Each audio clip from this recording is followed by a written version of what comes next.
hated my ass. I was sitting in the license bureau, trying to sound confident. "Oh, she's 21, all right," praying for the clerk to hurry up and stamp the form when I made the putt. He tossed his head back and laughed. If I had to have one putt for my life, Augusta founder Bobby Jones said that evening, I'd rather have Palmer putted for me than anybody I ever saw. From that Masters on, Arnold said, I had a philosophy of golf. When you miss a conservative shot, you're in just as much trouble as when you miss a bold one. The first hole at Cherry Hills embodied this philosophy, which didn't keep him from butchering it Thursday, Friday, and Saturday morning in that era of 36-hole final days at the Open. Open Saturdays. Suchak, a former football end at Duke, led the first round by a stroke, the second by 3, and the third by 2, despite double bogeying 18 Saturday morning after flinching at a camera click that might have changed everything, and hitting his bowl out of bounds. Palmer stood a full 7 shots and 14 players behind, tied in fact for 15th place. In all of the prior Opens, no one had ever made up that much ground in a concluding round, and nobody has done it since. In the lunchroom, Palmer grabbed a hamburger and joined Venturi, reigning PGA champion Bob Rosberg, Dan Jenkins, and Bob Drum. "What would 65 do this afternoon?" he asked his friend Drum, an oversized personality, a big man in every way, louder than a checkered sports jacket. As Palmer liked to say of the Pittsburgh newspaperman, if Drum was there, you knew he was there. "It wouldn't do you any good," Drum bellowed in reply. "You're out of it. Done. Cooked. Stick a fork in yourself." "That would make my score 280, Palmer continued, undaunted. "Doesn't 280 win Opens?" "Yeah," Jenkins said, "when Hogan shoots them."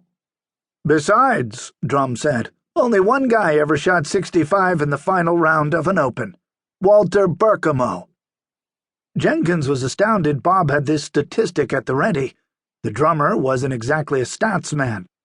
Actually, Dan doubted it was true, but it was. "I still think I can drive that first green," Palmer said. "Go ahead and make another double bogey while you're at it," Drum told him. "Why don't you play the hole like a pro for a change? Tee off with an iron for placement, guarantee yourself at least a par, and still have a putt for birdie." Leaving the hamburger uneaten, Palmer stormed out. "I was hot," he said. The first at Cherry Hills, a 346-yard par 4, was the kind of hole golfers say is right there in front of you. You could see everything from the tee. Elevated tee, Palmer said, with a severe drop. Trees on the left, ditch on the right, a trickling stream. That's where the members usually ended up. That's where I went on Thursday, making 6.